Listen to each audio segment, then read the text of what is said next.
To about one time I'm back with another video, man. Today, you feel me? No reaction, man. Game 7 bucks, you feel me? Bucks and 7, you heard? Yo, I hope y'all watch this video, man. Bucks and 7, you feel me? Give me lit, get me right, you feel me? But yeah, man. Bucks took at this game. Wow, another game where the Bucks needed to win, absolutely needed to win. Damn near must. This was a must win. Game 3 was a must win, and guess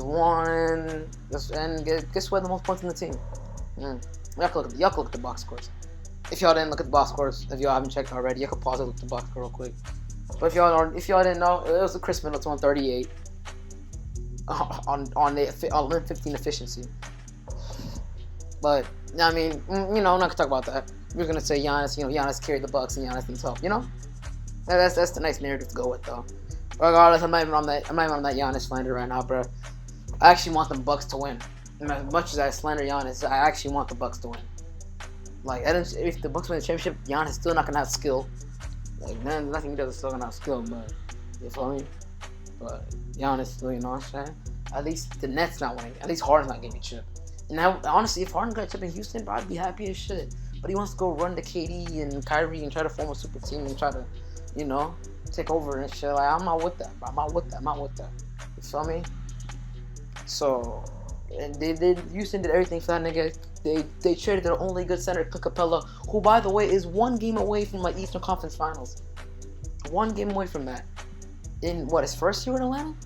So, I can't say Capella was the problem. CP3 is in the Western Conference Finals. Can't say CP3 was the problem. You feel me? Like, so it wasn't like Harden didn't get help in Houston. It's just that it was him. It was literally just him. He just did not show up in clutch games. I mean, it didn't help that his teammates missed 27 shots. But that's a different story for a different day. Regardless, Bucks were eating, bro. Middleton was eating. Holiday even got some buckets, and he shot efficient. He's been really shooting bad this whole series, but he's been playing pretty decent defense, so nobody's really thought about it. He's a first-team all-defensive player. He can't stay KD, but in reality, who can? KD shot horrible again in this game. This is the third game, 3 out of 4 games where he shot like shit.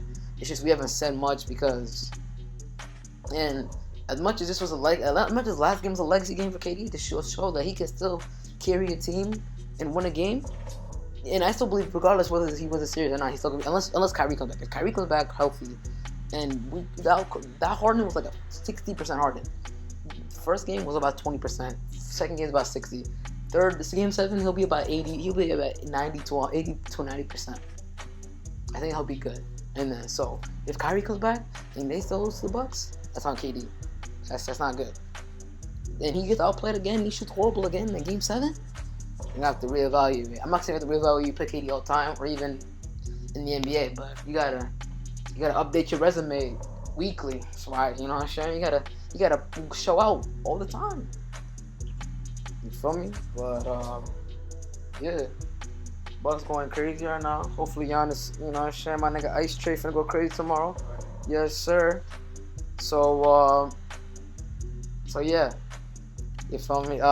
Yeah, Bucks went crazy. Hopefully they can win the game of Brooklyn. I don't think they can, but shit. I mean, who knows? You never know. You feel me? The Bucks might go crazy. Giannis might have a crazy game. Well, it depends. They really haven't had a crazy game where they shot like crazy from the 3 or whatever. Yeah, so like it's like they still have that chance to have that game, but they haven't had that game yet. We'll have to see. Wait and see. Tomorrow's gonna be Utah Jazz, Clippers, and Hawks, Sixers. I got Clippers. I got Jazz and Hawks winning those series. I have Jazz and Hawks winning those games as long as with the series. Hopefully, Hawks, they gotta kind of close out on ETL. The Sixers sold their chance of having to make it a 7-game series. Now the Hawks they can't sell. If they want to win the series, I don't think they can win a Game 7 in Philly. I think they gotta win in 6. Same with the Clippers. The Clippers don't win this game, they're not gonna beat the Jazz in Utah. Fuck no, not happening. PG isn't gonna show up again. And yeah, like, so we're gonna see. KD's going to show us why he's the best player again. Even though he just went crazy, he's going to show us again because he has to. You in a Game 7, Game 7s are usually decided by the best player on the court, not decided by teams.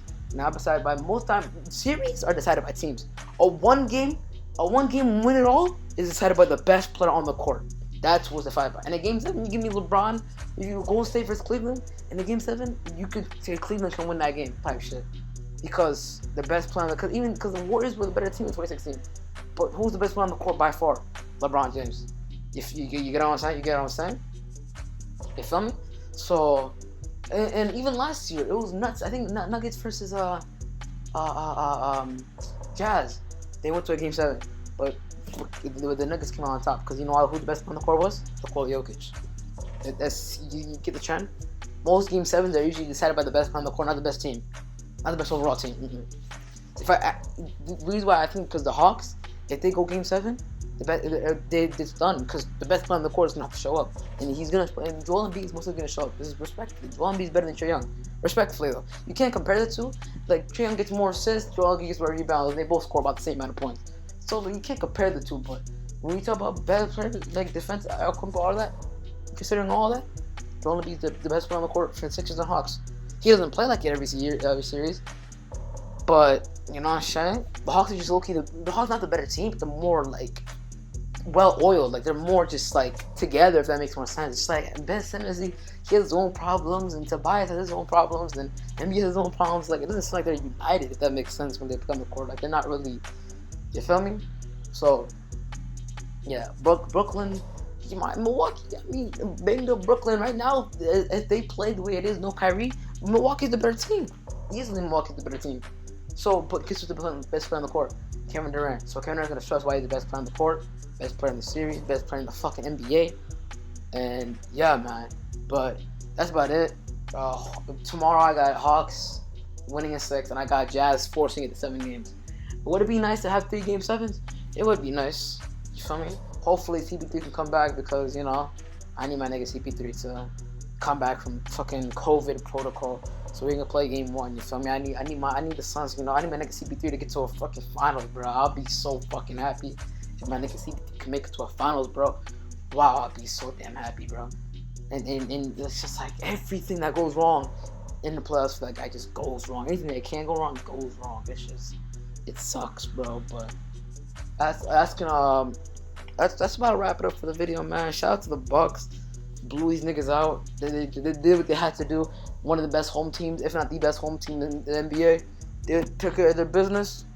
And now they gotta go do it in Brooklyn. This is a legacy game for Giannis as much as it is for KD. Giannis can't beat this team without no Kyrie. It's a bad luck on him, especially the way he sold Game 5. That's gonna be a really bad luck on him. KD sells after has a bad game and ends up having 4 of the last 5 games shooting very inefficiently. It's a bad luck on KD because he gets outplayed by Giannis. It's a bad luck on KD. But yeah, that's gonna do it for the video, man. As always, man, like, share, subscribe if you're new. Shout out to the Bucks. And oh my God, windmill, that nigga tough. Yeah, it's your boy one time, man. And I'm out. Boom!